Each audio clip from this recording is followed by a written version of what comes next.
کئی چاند تھے سرے آسماں۔ شمس الرحمن فاروقی کے ناول کا 38واں حصہ۔ باب دست روزگار موئے جبیں گرفتہ بخوں می کشد مورا۔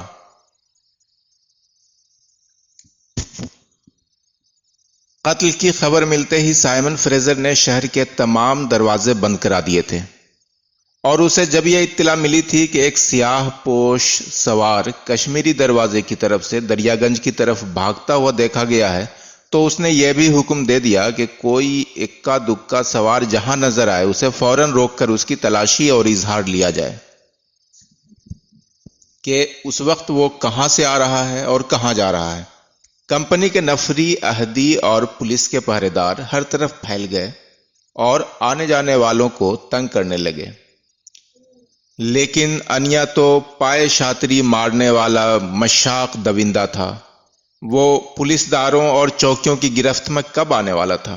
نہایت تیزی سے اس نے پہاڑ گنج کی عیدگاہ کے پیچھے تنگ گلیوں میں خود کو گم کر لیا اور نسبتاً کم آباد اور زیادہ تاریک گلی کوچوں سے ہوتا ہوا وہ بلبلی خانے کے پاس آ نکلا۔ وہاں سے ترکمان دروازے کی دہلیز لانگھنا کچھ مشکل نہ تھا۔ ترکمان دروازے سے ذرا فاصلے پر مہندیوں کے قبرستان میں کچھ روشنی تھی، باقی ہر طرف اندھیرا تھا۔ مہندیوں کا چکر کاٹ کر فیروز شاہ کی لاٹھ اور عمارات کو ٹٹول کر راستہ پہچانتا ہوا وہ مسجد عبد النبی اور مسجد خیر المنازل کی روشنیوں کے سہارے بی بی فاطمہ سام کی درگاہ تک پہنچ گیا۔ حسن اتفاق سے وہاں کئی زائرین دالانوں میں اور کھلے آسمان تلے سو رہے تھے۔ انیا نے خود کو انہی میں پوشیدہ کر لیا اور صبح تڑکے گجردم اس نے فیروز پور کی راہ لی اور 24 مارچ 1835 کو صبح کے وقت بہت سویرے وہ قلعہ فیروز پور کے صدر دروازے پر تھا۔ نواب شمس الدین احمد اس وقت خوابگاہ سے برآمد نہ ہوئے تھے، لیکن ان کے اس حکم کے بموجب کہ کریم خان یا انیا میواتی جس وقت بھی باریاب ہونا چاہیں ہمیں خبر کی جائے، پیشی کے چوبدار نے فوراً یہ اطلاع اندر بھجوا دی کہ انیا میواتی سلام کو حاضر ہوا ہے۔ نواب نے خوابگاہ سے باہر آ کر صحن چمن میں انیا سے ملاقات کی۔ انیا نے انہیں دیکھتے ہی دور سے نعرہ بلند کیا، عالی جاہ کا اقبال بلند رہے، اور پھر دوڑ کر اس نے نواب کے قدم لیے۔ شمس الدین احمد نے یہ بات سمجھ ہی لی تھی کہ انیا اس بار کوئی خوشخبری لایا ہے، لہٰذا انہوں نے بلا تاخیر پوچھا، کہو کیسے آئے، سب اچھا تو ہے؟ سرکار کے اقبال سے کام ہو گیا، انیا نے جھک کر سلام کیا۔ دشمن راستے سے ہٹا دیا گیا۔ اچھا، بہت خوب، تو تم نے خود دیکھا؟ جی نہیں سرکار، مگر میں نے اپنے کان سے سنا کہ 3 بار قرابین چلی، پھر ہر طرف کوہرام ہو گیا۔ سارے شہر میں یہ خبر بجلی کی طرح پھیل گئی کہ صاحب کلام بہادر نہیں رہے۔ اور کریم خان؟ مجھے ان کی خبر نہیں عالی جاہ۔ کریم خان صاحب دشمن کے پیچھے نکلے ہوئے تھے۔ میں تو گولی کی آواز سن کر سرپٹ بھاگا کہ اپنے سرکار کو سب سے پہلے خوشخبری پہنچانے والا میں ہوں۔ خان صاحب کا نشانہ کبھی چوکتا تو ہے ہی نہیں، سرکار جانتے ہیں، اس لیے شک کی گنجائش ہی نہ تھی۔ شمس الدین احمد خان کے رگ و پے میں نئے خون کی لہر سی دوڑ گئی، لیکن انہوں نے اپنے دل کی حالت پر قابو رکھا اور نہ اپنے قول یا فعل سے کچھ اہتزاز و ابتہاج ظاہر ہونے دیا۔ انہوں نے تالی بجائی اور چوبدار کے حاضر ہونے پر حکم دیا کہ انیا کو 10 اشرفیاں دلوائی جائیں۔ یہ حکم دے کر انہوں نے کہا، انیا تم فیروز پور ہی میں ٹھہرو، ہم تم سے بہت خوش ہیں بھائی واللہ، اور ابھی تمہارے نصیبے میں بہت کچھ ہے۔ نواب کا یہ کہنا ایک طرح کا وعدہ تھا کہ انیا کو ابھی بہت کچھ انعام اور ملے گا، لیکن فوراً کوئی خاص اور نمایاں برتاؤ اس کے ساتھ نہ کیا جائے کہ ایسا کرنا خلاف مصلحت ہوگا۔ انیا اس بات کی رمز کو کچھ سمجھا کچھ نہ سمجھا، لیکن وہ ساتھ سلام کر کے نواب کے حضور سے ہٹایا۔ لیکن شمس الدین احمد نے شاید انیا کی آنکھوں میں اعتماد کی کچھ کمی کی جھلک دیکھ لی تھی، کیونکہ انیا کے ہٹتے ہی انہوں نے فیروز پور کے کوتوال کو بلوا کر حکم دیا کہ انیا پر نگاہ رکھی جائے اور اسے شہر سے باہر نہ جانے دیا جائے۔ ظاہر ہے کہ انیا اپنے وقت کا مانا ہوا دوندہ تھا، لہذا اسے اس بات کا خوب سلیقہ تھا کہ لوگوں کا تعاقب کیوں کر کیا جاتا ہے اور خفیہ طور سے لوگوں پر نگاہ کیوں کر رکھی جاتی ہے، اور کوتوال فیروز پور کے جاسوس بھی شاید کچھ نااہل تھے۔ بہرحال انیا کو بہت جلد معلوم ہو گیا کہ کوتوالی کے آدمی مجھ پر نگاہ رکھ رہے ہیں۔ اس کے دل میں خطرہ گونجا کہ ایسا تو نہیں کہ نواب کا اتنا بڑا رمز میرے پاس ہے تو نواب مجھے مروا دینا چاہتے ہوں کہ یہ راز میرے ساتھ ہی دفن ہو جائے۔ اگلے دن تک انیا کا یہ شبہ یقین میں بدل گیا۔ وہ صبح کو قضائے حاجت کے لیے جنگل جا رہا تھا کہ جس ٹیلے کے پیچھے اسے بیٹھنا منظور تھا اس پر سے ایک بھاری پتھر لڑھکتا ہوا آ کر اس کے پاؤں کے آگے گرا۔ انیا نے فوراً یہ سمجھ لیا کہ یہ پتھر تو میرے لیے تھا، اور اوپر سے اسے لڑھکانے والے کی ذرا سی چوک نے میری جان بچا لی۔ وہ بھاگتا ہوا ٹیلے پر چڑھا کہ نشانات قدم یا دیگر قرائن سے اپنے حملہ آور کے بارے میں معلوم کرے، مگر وہاں تو کچھ بھی نہ تھا۔ لیکن اس بات سے اس کا شبہ اور بھی مستحکم ہو گیا کہ نہایت چالاک دشمن سے سامنا ہے۔ اگر میں یہاں رہ گیا تو یقیناً مارا جاؤں گا۔ ایک روایت یہ بھی ہے کہ انیا جب نواب کے حضور سے باہر آیا تو اس نے کسی کو یہ کہتے ہوئے سنا کہ نواب کو یہ مشورہ دیا گیا ہے کہ انیا جیسے فرو مایا شخص کو، جو اتنے بڑے راز سے آگاہ ہے، موت کے گھاٹ اتروا دینا بہتر ہوگا۔ اس کے بعد جب اس نے محسوس کیا کہ میرا خفیہ تعاقب ہو رہا ہے تو پھر اسے پورا یقین ہو گیا کہ اب میرے دن گنتی کے باقی ہیں۔ جنگل سے واپس پہنچ کر انیا نے اپنے بڑے بھائی کو پوری بات بتا دی اور اسے بھی یقین دلا دیا کہ یہاں میری جان بچنی محال ہے۔ میں روپوشی اختیار کر لوں گا اور آج رات بھیس بدل کر یہاں سے نکل لوں گا۔ انگریزی عملداری میں چونکہ امن و سیانت کی توقع زیادہ تھی، لہذا رات کے اندھیرے میں انیا نے آگرے کی راہ لی۔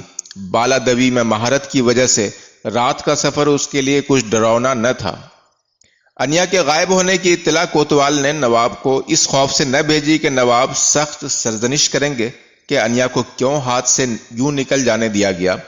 دوسری بات یہ کہ کوتوال کو معاملے کی سنگینی کا کچھ پتہ بھی نہ تھا، لہذا اس نے خاموش رہنے ہی میں کچھ خاص برائی نہ سمجھی۔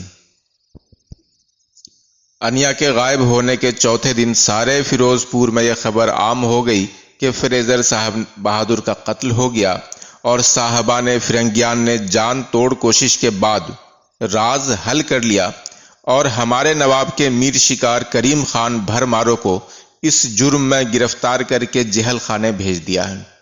اب ان پر عدالت انگریزی میں مقدمہ چلے گا۔ فیروز پور کی رعایا چپ تھی اور حیرت میں تھی کہ ان حالات میں ہم کیا کریں۔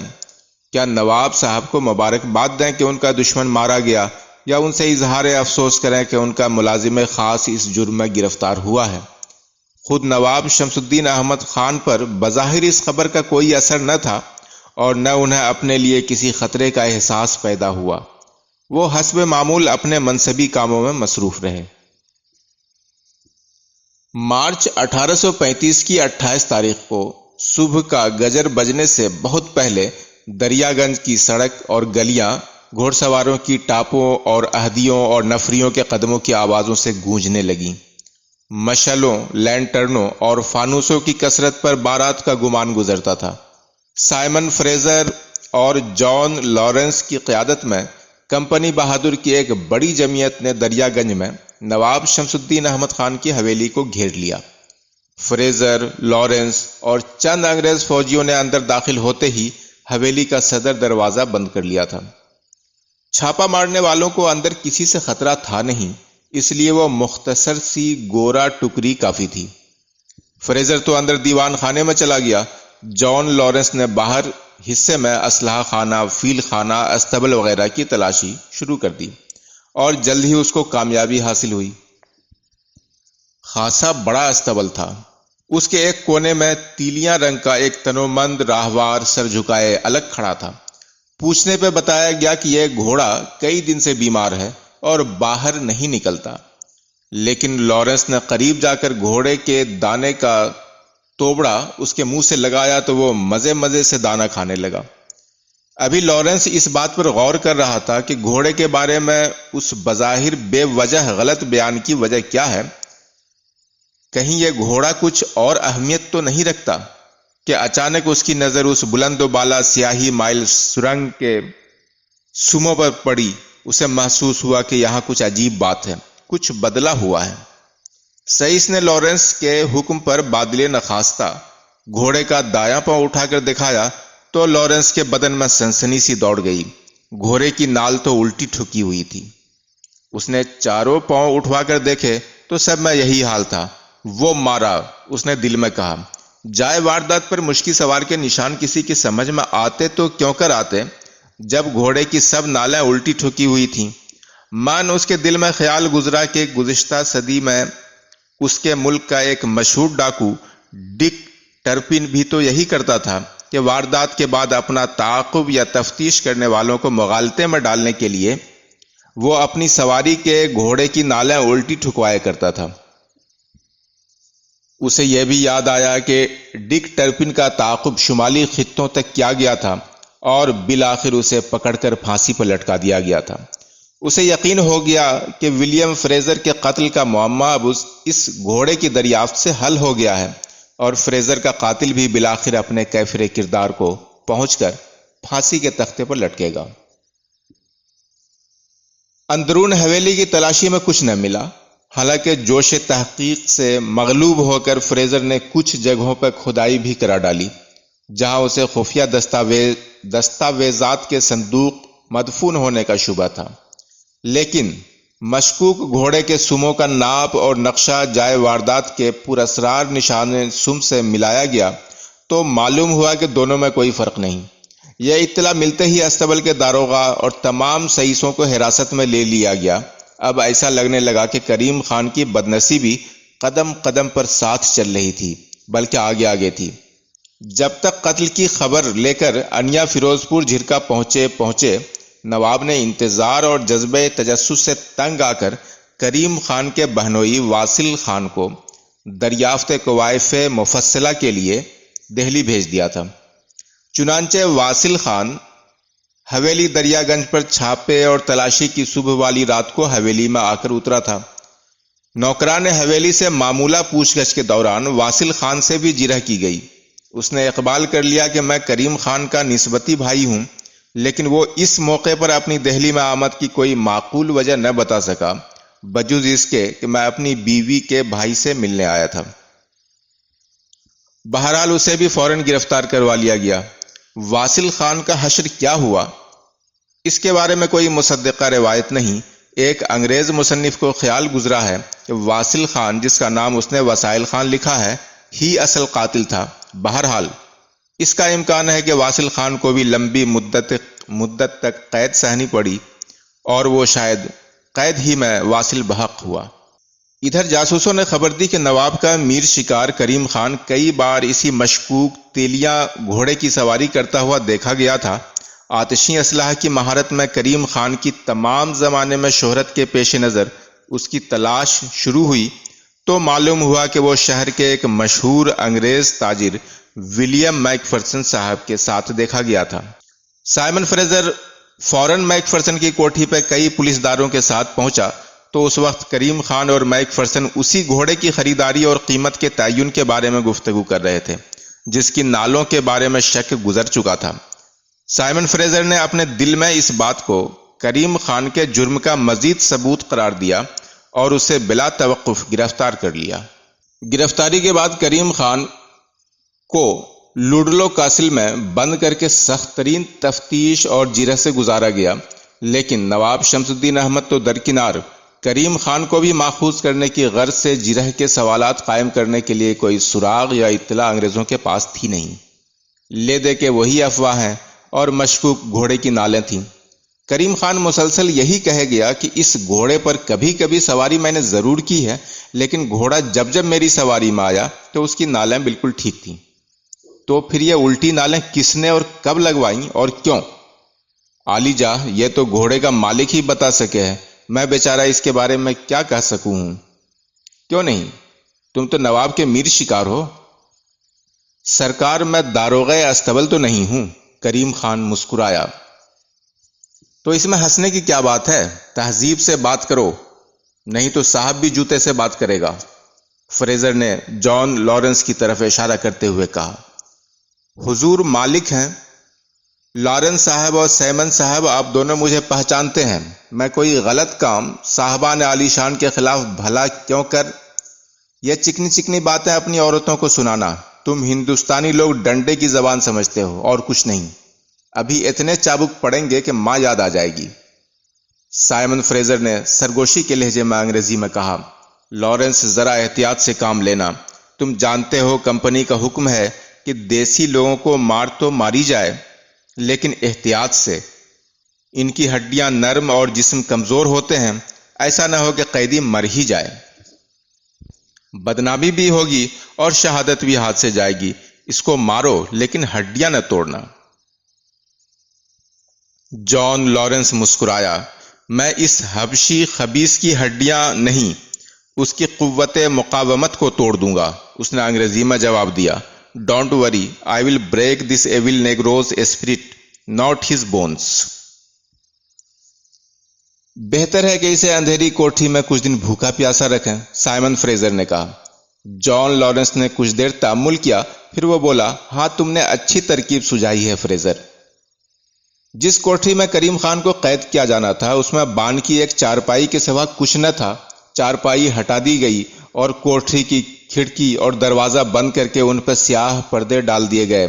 4 دیسی سپاہیوں نے کریم خان کو بے قابو کر کے اس کے کپڑے اتار لیے اور اسے ٹھوکر مار مار کر کوٹھی کے ایک کونے میں کر دیا اور بولے، خبردار یہاں سے ہلنا مت، ذرا بھی ہیلے ڈولے تو کھاؤ گے۔ کئی گھنٹے کی قید کے بعد دروازہ تھوڑا سا کھلا، لیکن چونکہ شام تھی اس لیے کوئی روشنی اندر نہ آئی۔ جان لارنس اندر داخل ہوا۔ کریم خان اس وقت اپنے پیشاب میں لت پت کونے میں پڑا سردی سے ٹھٹھر رہا تھا۔ لارنس نے کریم خان کی پنڈلیوں اور پاؤں کے تلووں پر کئی بیت مارے، اس قوت سے کہ کریم خان ہر ضرب پہ اچھل اچھل پڑتا تھا، لیکن اس کے منہ سے سسکی تک نہ نکلی۔ قتل کے وقت تم کہاں تھے اور کیا کر رہے تھے؟ لارنس نے بالآخر پوچھا۔ سرکار میں کیا بتاؤں، قتل کس وقت ہوا مجھے نہیں معلوم۔ لارنس کے اشارے پہ ایک جمادار نے کریم خان کے سر، گردن اور پیٹھ پر کئی سونٹے بہت تول تول کر ایک ایک 2-2 ثانیہ کے وقفہ سے لگائے۔ کریم خان کا سارا اوپری دھڑ لہو سے بھر گیا۔ پھر لارنس نے کہا، حرامی کتے، گستاخی مت کرو، نہیں تو اس سے بھی برا حال ہوگا۔ 22 مارچ کی شام سے صبح تک تم کہاں تھے؟ اپنے حجرے میں پڑا سو رہا تھا سرکار۔ وہاں کسی نے تم کو دیکھا؟ کوئی گواہی ہے؟ حضور مجھے بہت تیز تپ چڑھائی تھی، میں رات بھر منہ لپیٹ کر پڑا رہا، روٹی بھی نہیں کھائی۔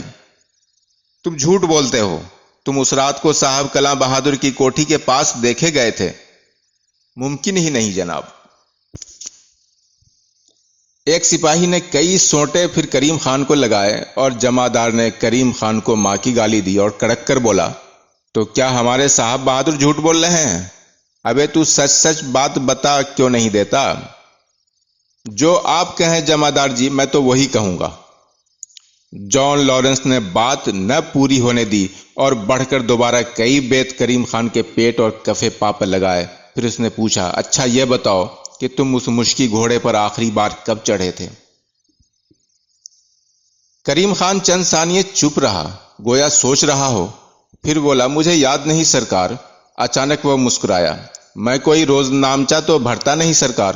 اس کی مسکراہٹ میں تمسخر تھا، یا شاید نہیں تھا، لیکن جان لارنس کو یہی لگا کہ یہ ٹکے کا دیسی ملازم میرا مذاق اڑا رہا ہے۔ اس نے سپاہیوں کو اشارہ کیا، کئی سونٹے کریم خان پر پھر پڑے۔ پھر لارنس نے پوچھا، کیا یہ شک کی بات نہیں کہ جس گھوڑے پر فریزر صاحب کا قاتل سوار تھا تم اسی گھوڑے کو بیچنے جا رہے تھے؟ جی ہاں حضور، شک کی بات تو ہے، لیکن کیا قاتل نے قبول دیا ہے؟ لارنس نے آگے بڑھ کر کریم خان کو جھنجھوڑا اور اس کے مونچھوں کے کئی بال اکھاڑ دیے۔ پھر اس نے اپنے بھاری فوجی بوٹ سے کریم خان کو ٹھوکر ماری اور چیخا، تم خود قاتل ہو۔ کریم خان نے منہ پر ہاتھ پھیرا، پھر ہاتھ جھٹک کر بولا، سرکار مالک ہیں۔ اس کے لہجے میں عاجزی نام کو نہ تھی، بلکہ لگتا تھا کسی بچے کو بہلا رہا ہو۔ تم اس گھوڑے کو بیچنے کیوں گئے، اور وہ بھی اس وقت؟ میں اپنے حاکم کا حکم پورا کر رہا تھا حضور۔ نواب صاحب کا فرمان تھا کہ یہ گھوڑا بہت ضدی ہے، اسے الگ کر دو۔ کیا ثبوت؟ لارنس دہارا۔ سرکار داروغہ استبل سے پوچھ لیں۔ وہ تو ہم پوچھیں گے ہی، لیکن ابھی تو تم یہاں ہو حرامزادے شیطان کی اولاد۔ تم بتاؤ کہ تم جب آخری بار اس گھوڑے پر سوار ہوئے تو اس کی نالیں ٹھیک نہیں تھیں کیوں؟ بالکل ٹھیک تھیں، میں حلفیہ کہتا ہوں حالیجہ۔ تم اگر بیمار تھے تو حکیم صاحب کے پاس کیوں نہ گئے؟ جناب ہم کہاں اور حکیم صاحب کہاں، ہم تو یوں ہی۔ کریم خان عجب انداز سے مسکرایا، لوٹ پوٹ کر ٹھیک ہو جاتے ہیں۔ لارنس کے تن بدن کو گویا آگ لگ گئی۔ اس نے اچھل کر ایک بیت کریم خان کے منہ پر مارا۔ کریم خان کے ماتھے سے لے کر ٹھوڑی تک خون کی لکیر ابھر آئی۔ انگریزی میں گالی دے کر اس نے سپاہیوں کو اشارہ کیا۔ دو سپاہیوں نے کریم خان پر سونٹے برسانا شروع کر دیے۔ کریم خان کے منہ سے آواز بھی نہ نکلی، لیکن اس نے اپنا سر نہوڑا کر گھٹنوں اور پیٹ کے بیچ میں کر لیا۔ کچھ دیر کے بعد لارنس نے کریم خان کی پسلیوں پر بوٹ کی ٹھوکر ماری اور چیخا، سر اٹھا کر بات کرو۔ کریم خان نے سر اٹھایا۔ اس کی ایک آنکھ تانبے کی طرح سیاہی مائل سرخ تھی اور ایک آنکھ سوج کر بند ہو گئی تھی۔ تو پھر اس کے پاؤں میں وہ نالیں تم نے کب لگوائیں؟ میں نے اس گھوڑے کی نالیں کبھی نہیں ٹھکوائیں، آپ یقین کریں سرکار، میں جھوٹ نہیں بولتا۔ مکار حرامزادے، تم اس گھوڑے کو بیچنے کے لیے اب کیوں گئے؟ میک فرسن صاحب شہر میں موجود نہ تھے حضور، پرسوں ہی آئے ہیں۔ جان لارنس تل ملا کر رہ گیا کہ بات صحیح تھی۔ وہ نالیں کس نے لگوائیں؟ تم ہی تو اس گھوڑے پہ سوار تھے۔ حضور میں داروغہ استبل نہیں۔ کریم خان نے کھنکھار کر خون آلود بلغم اس طرح تھوکا کہ اس کا رخ کم و بیش لارنس کی طرف تھا۔ ہاں، ایک آدھ بار اس گھوڑے پر سواری کا قصور مجھ سے ضرور ہوا، لیکن میرے حاکم کو اس کا علم ہے، انہوں نے مجھے کوئی سزا نہیں دی۔ نمک حرام، قتل کے وقت تم کہاں تھے؟ قتل کس وقت ہوا معلوم نہیں عالیجہ۔ جھوٹے غدار، تم قتل کی رات کوٹھی کے پاس دیکھے گئے تھے۔ جھوٹ بولنے سے کوئی فائدہ نہیں، ہمیں سب کچھ معلوم ہو چکا ہے۔ کریم خان نے بدن اکڑایا گویا انگڑائی لے رہا ہو۔ میں وہاں تھا نہیں سرکار، پر اگر تھا بھی تو اس کا یہ مطلب نہیں کہ قاتل بھی میں ہوں۔ جان لارنس کے جی ماری کہ اس گستاخ دیسی کتے کا سر بوٹ کے تلے رگڑ کر کچل دوں، لیکن اسے فریزر کی نصیحت یاد آ گئی۔ اس نے کچھ ٹھہر کر بہت ٹھنڈے لہجے میں پوچھا، تم نے صاحب کلاں بہادر کو آخری بار کب دیکھا؟ کریم خان نے پھر چند ثانیوں کے سکوت کے بعد کہا، اب یاد نہیں آتا حضور، بہت دن ہو گئے، ہم دیسیان صاحبان فرنگیان سے دور ہی رہتے ہیں۔ یہ کہتے کہتے کریم خان نے پیشاب کر دیا، لیکن ایک انداز بے پرواہی سے، گویا کسی اوٹ کی جگہ اطمینان سے فراغت کر رہا ہو۔ پیشاب کی دھار گرنے کی آواز لارنس اور سب سپاہیوں نے سنی، لیکن لارنس کہتا بھی تو کیا کہتا، قیدی کو اسی کے حکم سے کوٹھی میں ننگا اور تنہا رکھا گیا تھا۔ خجالت مٹانے کے لیے اس نے کریم خان کو دو چار سونٹے اور لگوائے، پھر پوچھا، قتل کی رات تم کہاں تھے؟ دریا گنج والی حویلی میں سرکار۔ لارنس دانت پیس کر رہ گیا۔ سوالوں اور سونٹے یا بیت کی مار کا سلسلہ رات بھر چلا۔ لارنس گھوم پھر کر وہی سوالات بار بار پوچھتا۔ اچانک کسی سوال کے جواب کے دوران کریم خان کی بات کاٹ کر وہ کوئی غیر متعلق بات پوچھ دیتا یا کسی پوچھے ہوئے سوال کو پھر پوچھتا۔ اس کی کوشش تھی کہ کریم خان کے کسی جواب یا بیان میں کوئی تضاد پکڑ لے یا کریم خان کو حواس باختہ کر کے اس سے کوئی بات اگلوا لے۔ پانی یا اور کسی بھی قسم کی راحت کے بغیر کریم خان کا گلا خشک ہو گیا۔ آواز بھرراتے بھرراتے تقریباً معدوم ہو گئی۔ تکان اور زخمداری اور حرارت غریری میں کمی کے باعث اس پر غشی سی چھانے لگی اور خود جان لارنس کا گلا بیٹھ گیا، لیکن اس کی ساری جرح و تفتیش کا نتیجہ محض صفر رہا۔ صبح ہوتے ہوتے لارنس نے تھک کر جرح بند کر دی۔ اس نے سپاہیوں سے کہا کہ ایک قیدی پر 2-3 گھڑے ٹھنڈا پانی ڈالو تاکہ وہ صاف ہو جائے، پھر اسے کرتا پیجامہ پہنا کر دوسری کوٹھی میں لے جا کر کچھ کھانے کو دو، لیکن اسے سونے مت دینا، میں دن ڈھلے پھر آؤں گا۔ لارنس کو واپسی میں شام کے بجائے رات ہو گئی، لیکن اس تاخیر میں کریم خان یا اس کے آقا کے لیے کوئی اچھائی پوشیدہ نہ تھی۔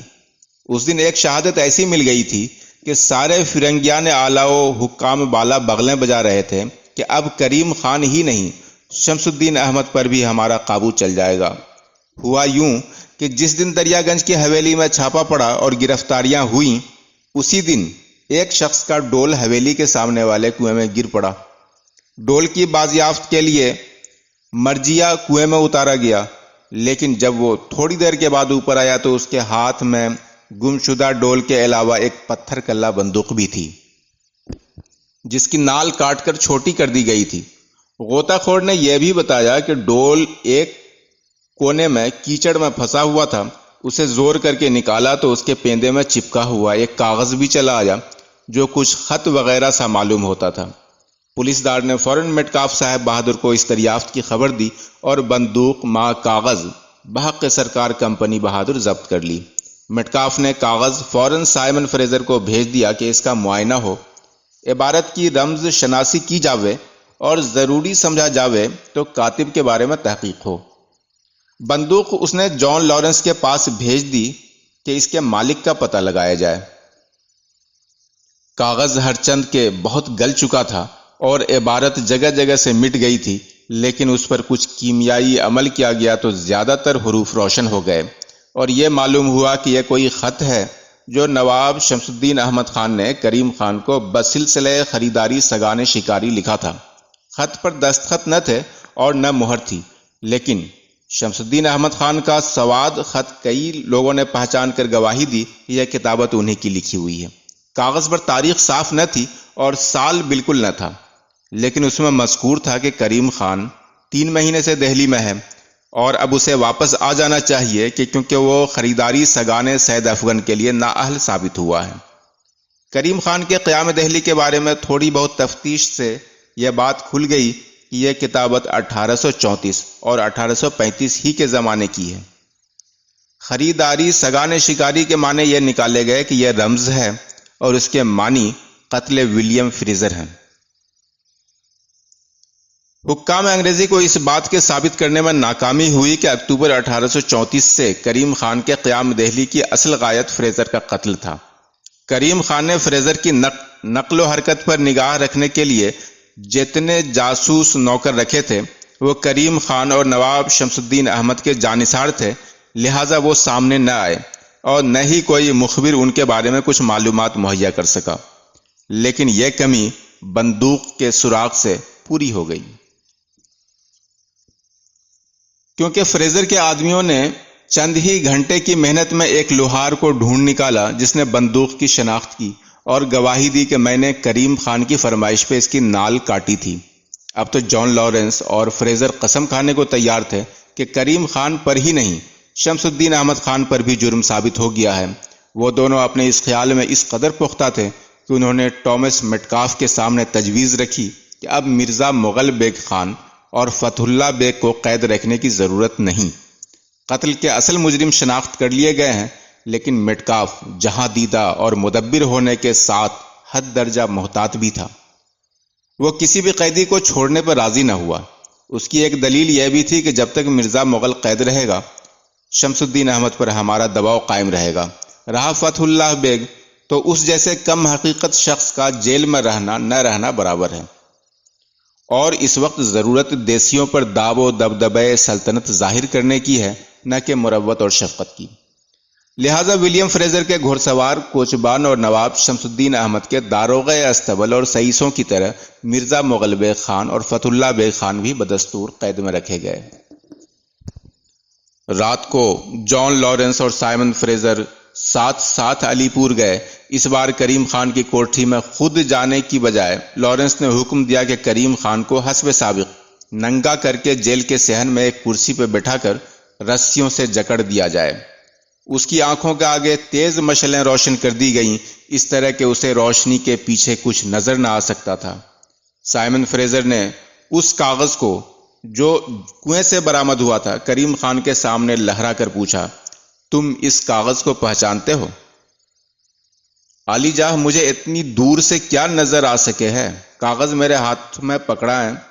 تم عرض کروں، کاغذ کو کریم خان کے ہاتھ میں دینے کا سوال تو تھا نہیں، لیکن اس خط کو اٹک اٹک کر جہاں تک وہ پڑھنے میں آ سکتا تھا فریزر نے پڑھ کر سنایا، اور پھر ایک اچھے قد و قامت کے نفری کو حکم دیا کہ اسے کریم خان کی آنکھوں کے پاس لے جاؤ۔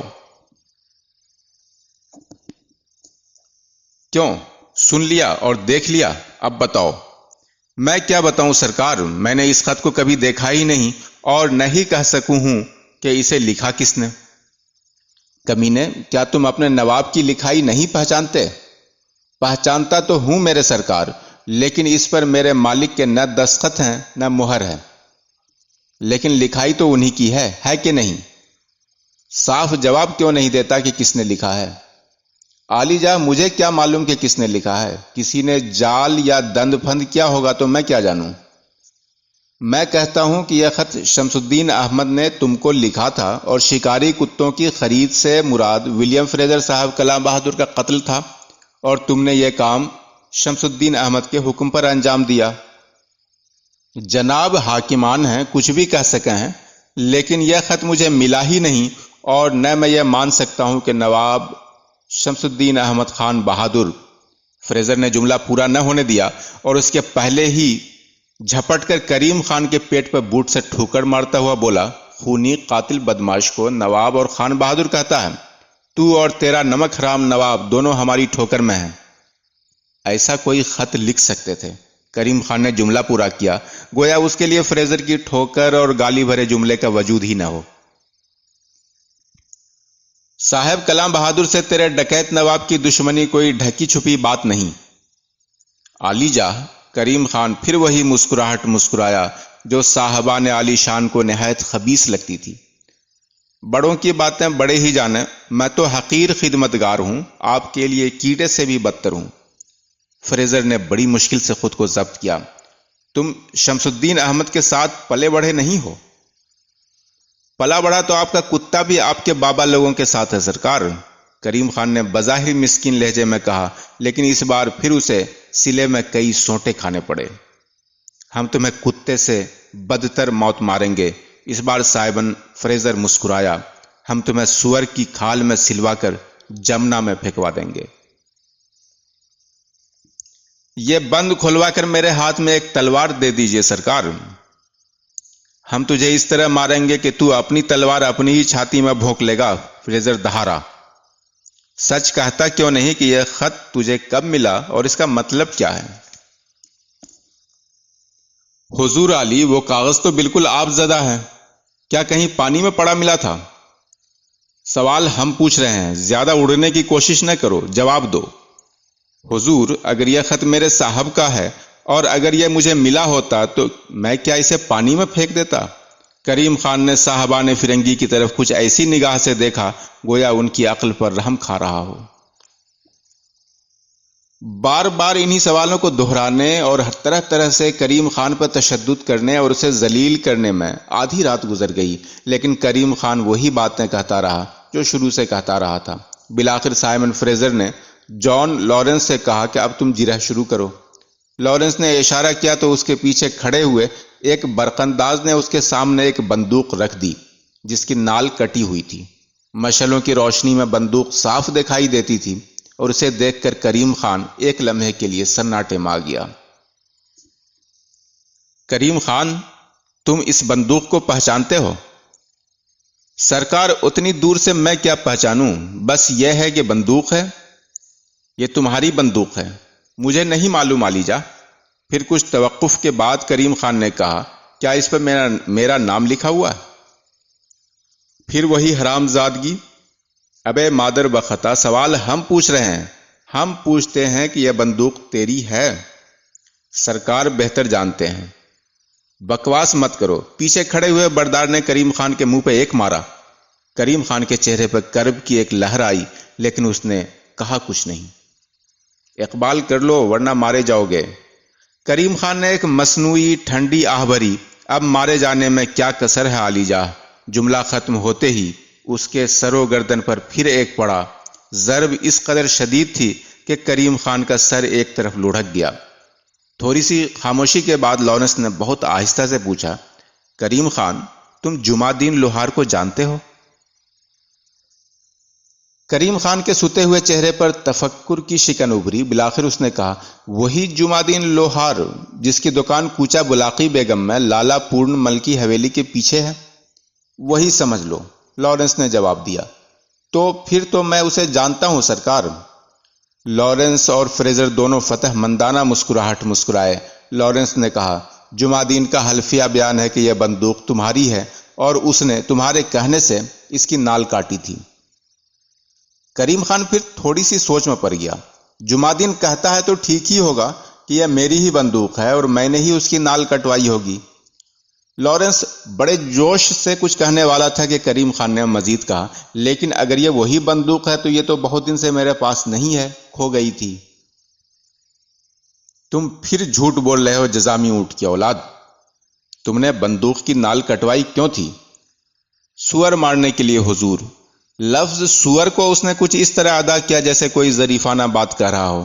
پاس کھڑے ہوئے ایک مسلمان احدی نے بہن کی گالی دے کر کریم خان کو ایک مارا اور کہا، مسلمان ہو کر سور کا شکار کرتا؟ شکار نہیں کرتا حوالدار جی، بس مار ڈالتا ہوں۔ پہیلیاں کیوں بجھا رہا ہے؟ اس بار فرنگی کے منہ سے ماں کی گالی نکل گئی، صاف بتاتا کیوں نہیں ہے؟ عالی جاہ کو بندوق کے بارے میں معلوم ہی ہے، کریم خان نے اس طرح کہنا شروع کیا گویا جماعت میں لڑکے کو پڑھا رہا ہو۔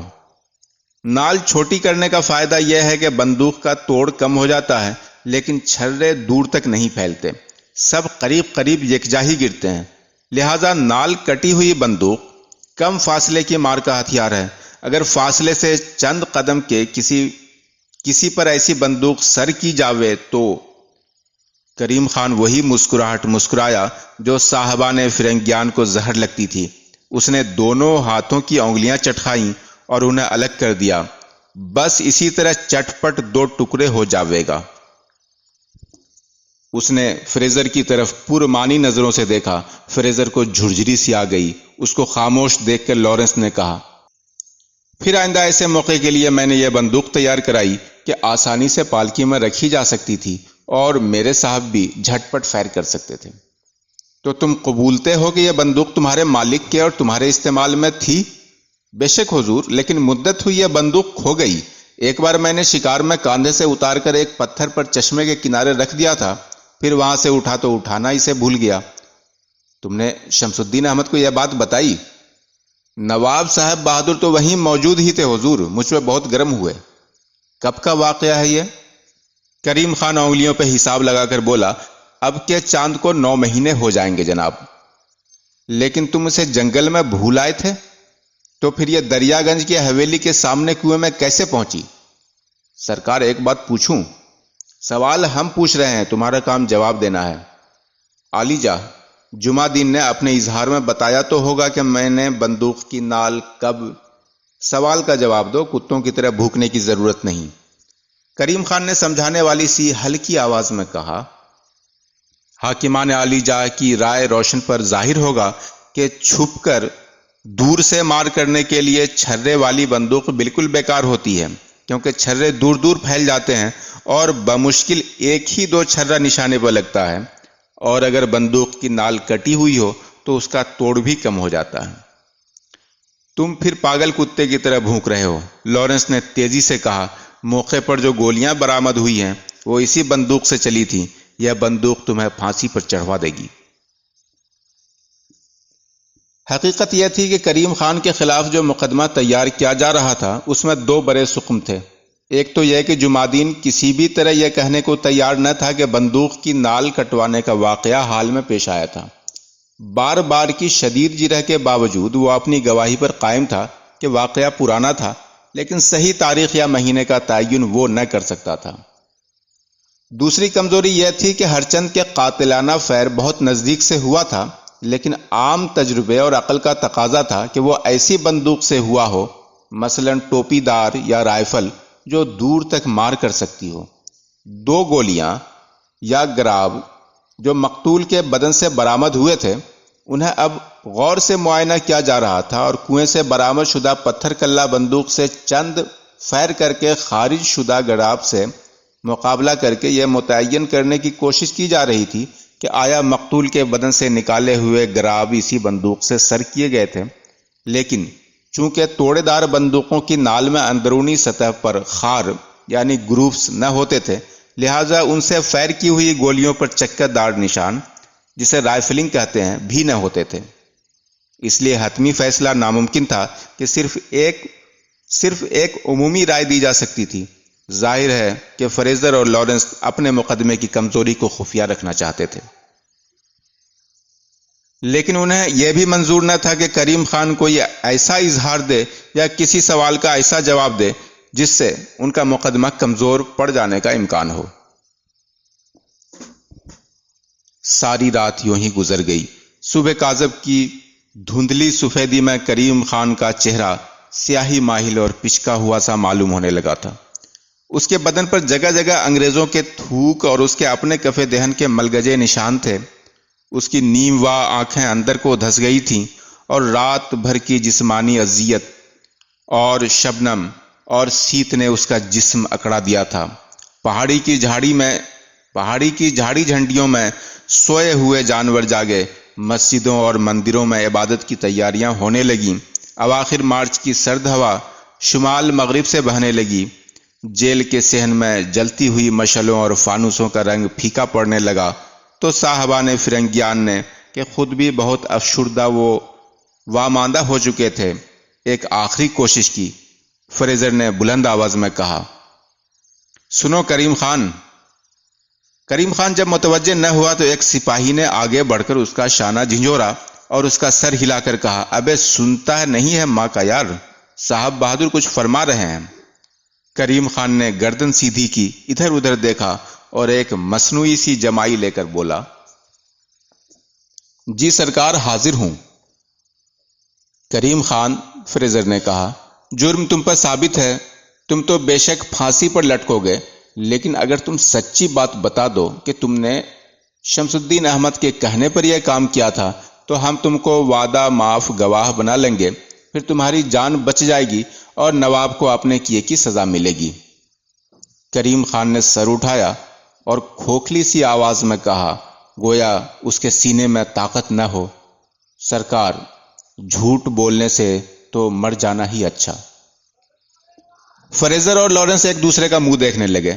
بالآخر فریزر نے انگریزی میں کہا، اب اس شخص پر مزید سختی بیکار ہے. اس کا خیال رہے کہ یہ مقدمہ کھلی عدالت میں چلایا جائے گا، لیکن پھانسی تو اس ولد الزنا کو ہوگی ہی.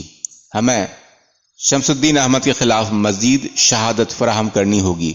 لارنس نے پورے اعتماد کے ساتھ جواب دیا، فریزر تم مطمئن رہو، اس دوغلے کتے نواب کو پھانسی کے تختے تک لانا میرا ذمہ ہے. Be assured Fraser, it will be my task to bring that half-caste dog of a nabob to the gallows. جب نواب شمس الدین احمد خان کو کریم خان کی گرفتاری اور وفاداری کی خبریں ملی اور اس بات کا امکان بھی ظاہر کیا گیا کہ خود انہیں بھی اس جرم میں گرفتار کیا جا سکتا ہے، تو انہوں نے گورنر جنرل کو 2 عریضے 11 اپریل 1835 اور 27 اپریل 1835 کو بھیجے، جن کا لب لباب یہ تھا کہ میرے نوکر کریم خان کو میک-فیرسن صاحب کی کوٹھی سے بلا جرم گرفتار کیا گیا ہے. یہ ساری شرارت فتح اللہ بیگ خان کی ہے، جس نے میری دشمنی میں اور مجھے رسوا کرنے اور نقصان پہنچانے کی غرض سے کریم خان کو متہم کیا اور میرے خلاف بھی مخبری کی. مجھے معلوم ہوا کہ فتح اللہ بیگ کہتا پھر رہا ہے کہ میں نے تو 16,000 روپے کی رقم بطور انعام ان لوگوں کے لیے مختص کر رکھی ہے جو نواب شمس الدین احمد خان اور کریم خان کے خلاف گواہی دیں گے. لیکن جہاں تک میرا معاملہ ہے تو نواب گورنر جنرل بہادر کو معلوم ہو کہ میں نے اپنے پیارے ام مکرم ولیم فریزر صاحب بہادر کے قاتل کا پتہ لگانے والے کے لیے 2,000 روپے کے انعام کا اعلان کیا ہے. صاحب کلاں بہادر مرحوم میرے کرم فرما اور میرے باپ فخر الدولہ دلاور الملک نواب احمد بخش خان رستم جنگ مغفور کے خاص دوستوں میں تھے۔ اس بات کا سوال ہی نہیں اٹھتا کہ میں انہیں ضرر پہنچانے کے لیے کوئی بھی اقدام کروں، چونکہ میری جان، ریاست اور عزت سب حکومت انگلیشیا کے مرہون احسان ہیں، لہٰذا یہ عریضہ بھیج رہا ہوں۔ حضرت شفقت مآب نواب مستطاب گورنر جنرل بہادر پر میرا سب حال آئینہ ہو جاوے۔ یہ کہنا مشکل ہے کہ ان مکتوبات کو گورنر جنرل کے ملاحظے میں آنے کا شرف حاصل ہوا یا نہیں، لیکن یہ کاغذات اور اس معاملے میں شمس الدین احمد کی طرف سے گزرانے گئے آئندہ کاغذات بھی دربار کلکتہ کے لاء ڈپارٹمنٹ میں نہیں بلکہ پولیٹیکل ڈپارٹمنٹ میں داخلے دفتر کیے گئے۔ اس سے معلوم ہوتا ہے کہ حکومت کمپنی نے شروع ہی سے اس معاملے کو قانون و عدالت کے نقطۂ نظر سے نہیں بلکہ سیاسی نقطۂ نظر سے دیکھا۔ کریم خان پر قتل فریزر کا مقدمہ چلانے کی تیاریاں تیزی سے ہونے لگیں۔ پنجشنبہ 30 اپریل 1835 کو دہلی کے کوتوال نے سائمن فریزر کی عدالت میں کہ وہ دہلی کا سٹی مجسٹریٹ تھا، شمس الدین احمد اور کریم خان کے خلاف فرد جرم عائد کر دی۔ شمس الدین احمد خان کے خلاف ابھی ثبوت تو کیا، شہادت بھی ایک نہ تھی، لیکن جان لارنس نے میٹکاف کے سامنے یہ استدلال رکھا کہ کریم خان اور نواب کے درمیان نوکر اور آقا کا رشتہ تھا اور قانون انگریزی کے مطابق نوکر کے ہر کام کا ذمہ اس کا آقا قرار دیا جاتا ہے۔ یہ دلیل بالکل بودی تھی، کیونکہ نوکر اور آقا کے رشتے کے نتیجے میں نوکر کے جرائم کی ذمہ داری صرف دیوانی معاملات میں مانی جاتی تھی، فوجداری کے معاملات میں نہیں۔ لارنس کی دوسری دلیل یہ تھی کہ جب یہ خبر پھیلے گی کہ نواب کے خلاف فرد جرم عائد کی گئی ہے تو کچھ گواہیاں یا نئے سراغ بھی مہیا ہو سکتے ہیں۔ نواب پر برا وقت پڑتے دیکھ کر بہت سے لوگ اس کا ساتھ چھوڑ دیں گے، اور یہ بات ایک حد تک صحیح بھی نکلی۔ مقدمہ قائم ہونے کی خبر پھیلتے ہی ایک آدھ لوگ یہ کہتے ہوئے سنے گئے کہ کریم خان اکیلا تھوڑا ہی مجرم ہے، اس کا ساتھی اور نواب کا خاص ہرکارہ انیا بھی تو اس کام میں شریک تھا۔ یہ پہلا موقع تھا کہ انیا کا نام اس معاملے میں لیا گیا تھا، اور جاسوسوں نے یہ خبر حکام فرنگی تک فوراً پہنچا دی، لیکن شمس الدین احمد خان کے قریبی لوگوں یا ان کے طبقے کے افراد، حتیٰ کہ امین الدین احمد خان بہادر کی طرف سے بھی کوئی اشارہ اس امر کا نہ ہوا کہ ہم شمس الدین احمد خان کے خلاف گواہی دینے کو تیار ہیں۔ لے دے کر ایک مرزا غالب صاحب تھے، لیکن شمس الدین احمد سے ان کی معاندت کوئی ڈھکی چھپی بات نہ تھی۔ خود ٹامس بیکن نے لکھا ہے کہ شہر کے اشرافیہ میں شمس الدین احمد خان کے دوست اور بہی خواہ بہت تھے۔ جان لارنس نے انیا کی تفتیش شروع کی تو پہلی بات اسے یہ معلوم ہوئی کہ گزشتہ 2 بار سے ایسا ہوا تھا کہ کریم خان اور انیا دونوں ساتھ ساتھ دہلی آئے تھے، اور قتل کی رات کے بعد سے انیا کو کسی نے دیکھا نہ تھا۔ کریم خان سے پھر جرح ہوئی کہ وہ اور انیا ساتھ ہی ساتھ 2 بار دہلی کیوں آئے تھے، لیکن کریم خان نے حسب معمول ایسے جوابات دیے کہ لارنس کی تشفی نہ ہوئی، لیکن جانچ کے آگے بڑھنے کا راستہ بھی نہ مل سکا۔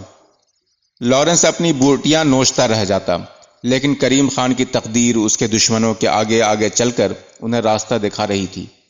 انیا کے بارے میں لارنس کی تفتیش سرسبز ہوتی چلی گئی۔ اس نے ایک جاسوس فیروز پور جھرکا بھیجا، جس نے واپس آ کر خبر دی کہ قتل کے دوسرے دن انیا وہاں آیا تھا، لیکن 2 ہی دن کے بعد روپوش ہو گیا، اور سنا جاتا ہے کہ اس وقت وہ بریلی میں ہے۔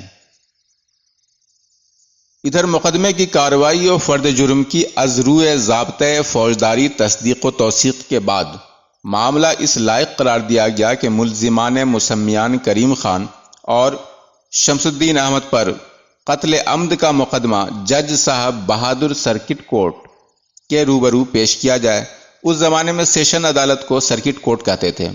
بعد میں جب ضلعی انتظام کمپنی بہادر نے اور پھر حکومت ملکہ عالیہ نے پوری طرح اپنے ہاتھ میں لے لیا تو سرکٹ کورٹ کو سیشن کورٹ کہنے لگے، اور بعد میں ڈسٹرکٹ اینڈ سیشن کورٹ کہنے لگے۔ سائمن فریزر نے اپنی کارروائی بند کر دی، کیونکہ اس سے زیادہ کا وہ بحیثیت مجسٹریٹ مجاز نہ تھا۔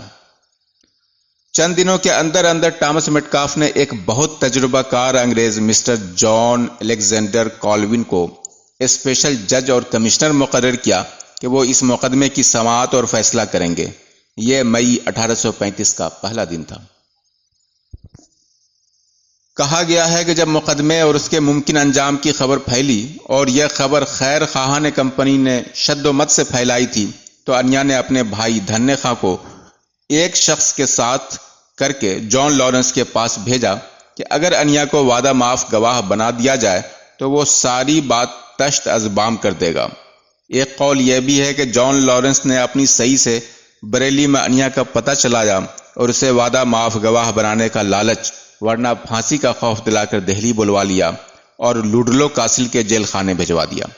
انیا کا اظہار کئی دن تک لکھا گیا اور طرح طرح سے اس کے سوال جواب کیے گئے، لیکن اس کے پاس براہ راست اور اوائلی شہادت تو کوئی تھی نہیں۔ نواب اور کریم خان کے مابین دونوں ہی گفتگوؤں میں سے کسی ایک کے وقت بھی وہ موجود نہ تھا، اور خود وہ جب فریزر کی قتل کی خبر لے کر فیروز پور جھرکا میں نواب کے حضور باریاب ہوا تو دونوں میں کوئی ایسی بات نہیں ہوئی جس سے نواب کا اس معاملے میں براہ راست ملوث ہونا ثابت ہو سکتا۔ کنویں سے برآمد شدہ خط کے بارے میں اس نے ضرور کہا کہ ہاں یہ روپکار نواب شمس الدین احمد صاحب کی ہے، لیکن اس نے یہ بھی اعتراف کیا کہ میں حرف شناس نہیں ہوں، بس یہ ہے کہ میں نواب صاحب کی مہر پہچان سکتا ہوں، لیکن اس کاغذ پہ کوئی مہر تو تھی نہیں۔ بندوق کے بارے میں اس کی گواہی اور بھی بیکار تھی، کیونکہ وہ یہ نہ بتا سکا کہ قتل کی رات کو کریم خان کے ہاتھ میں کون سی بندوق تھی۔ کریم خان کے خلاف انیا کی یہ شہادت بہرحال وزنی تھی کہ مشکی گھوڑے کے پاؤں میں الٹی نالیں کریم خان نے اس کے سامنے خود ٹھوکی تھی، اور پھر وہ دونوں قتل کی مہم پر بیک وقت اور ساتھ ساتھ نکلے تھے۔ اگرچہ اس نے براہ راست کریم خان کو فیر کرتے ہوئے دیکھا نہیں، لیکن دونوں میں یہ بات طے ہوئی تھی کہ قتل کی خبر لے کر انیا فوراً سے پیشتر نواب شمس الدین احمد کے پاس بھاگ کر چلا جائے گا، لہٰذا اس نے جب فیر کی آواز سنی اور بعد میں مشکی سوار کو بھاگتے دیکھا تو سمجھ لیا کہ کام ہو گیا ہے۔ مشکی سوار کے بارے میں وہ حلفیہ کہہ سکتا تھا کہ وہ کریم خان ہی تھا، اگرچہ اس نے سوار کو دور ہی سے دیکھا تھا، اور اس وقت اندھیری رات اور جنگل کی گھنیری کے علاوہ یہ بات بھی تھی کہ مشکی سوار سر سے پاؤں تک سیاہ پوش تھا۔ انیا کے انکشافات کی بدولت کریم خان کے خلاف تو مقدمہ مضبوط ہو گیا، لیکن اس کے آقا کے خلاف اب بھی کوئی ٹھوس شہادت نہ تھی۔ میٹکاف کی صدارت میں پریسکاٹ، فریزر اور لارنس نے ایک غیر رسمی مشاورت منعقد کی اور فیصلہ کیا کہ مقدمہ اپنی جگہ مکمل سمجھا جائے۔ اب نواب کے خلاف عدالت کو مطمئن کرنا کمپنی بہادر کی طرف سے حاکمان استغاثہ اور وکیل مدعی کا کام ہے، لہذا نواب کو فوراً حراست میں لے کر اس سے پوری پوچھ گچھ کی جائے۔ ممکن یہ بھی ہے کہ دوران سوالات شمس الدین احمد اپنی معمولہ حماقت یا جہالت کی بنا پر کوئی ایسی بات اگل ہی دے جس سے اس پر جرم مزید ثابت ہو سکتا ہو۔ مشاورت کی متفقہ رائے تھی کہ نواب کو گرفتار کرنے اور اس پر مقدمہ چلانے میں درنگ اب کمپنی کے مفادات کو ضرور رسید کرے گی، اور اہل ہند میں یہ غلط فہمیاں پیدا ہوں گی کہ کمپنی بہادر اپنے اتنے بڑے اہلکار کے قاتل کے برخلاف بالکل بے دست و پا ہے۔ چونکہ ملزم شمس الدین احمد ابھی فیروز پور ہی میں تھا اور وہاں کمپنی کے پولیس داروں کا حکم نہ چلتا تھا، اور یہ بھی خطرہ تھا کہ اگر کمپنی کی جمعیت و کمیدان برائے گرفتاری شمس الدین احمد بھیجے گئے تو مقامی رعیت اور مزارعین باغی ہو کر از روئے بلوا ملازمان کمپنی ہی کو مار دیں، کیا محبوس کر لیں۔ لہذا 3 مئی 1853 کو ایجنٹ نواب گورنر جنرل بہادر کمشنر دہلی کی جانب سے حسب ذیل رقع شمس الدین احمد خان کو بھیجا گیا۔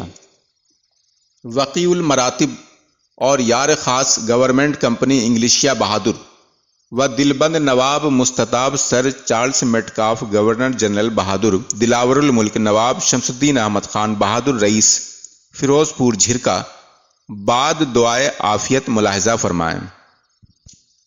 ہرگاہ کے آپ والا جاہ کا ایک نوکر مسمى کریم خان صاحب کلاں ولیم فریزر مرحوم مغفور و مبرور کے جرم قتل میں ماخوذ ہے، اور آپ عالی قدر کا ایک اور نوکر مسمى انیا میواتی بھی اس معاملے میں معرض شک میں آیا ہے، اور ان دونوں نام بردگان کے بیانات سے معلوم ہوتا ہے کہ امکان ہے کہ اس سانحہ فاجعہ کے متعلق کچھ ضروری امور آپ والا مرتبت مشارن الیہ کے علم میں ہوں، لہذا مؤدبانہ التماس ہے کہ یہ خط دیکھتے ہی اس معاملے کے تفتیش کنندگان اور استغاثہ داران کی امداد و معاونت کے لیے دہلی تشریف لے آئیں۔ فقط والسلام، الملتمس اختصاص یار خان ٹامس تھیوفلس میٹکاف و قائم مقام ایجنٹ نواب گورنر جنرل بہادر و مختار امور سرکار دولت مدار کمپنی بہادر و قائم مقام صاحب کمشنر بہادر علاقہ دارالخلافہ شاہ جہاں آباد و دہلی، المرقوم در شہر دہلی، چہارشنبہ 7 مئی 1835 عیسوی مطابق 5 محرم 1251 ہجری۔ حد کمپنی کے 2 معتبر ہرکاروں نے جو جاسوسی بھی کرتے تھے، یہ مراسلہ 3 مئی 1835 کو نواب شمس الدین احمد خان کی خدمت میں پیش کر دیا۔ باقی آئندہ۔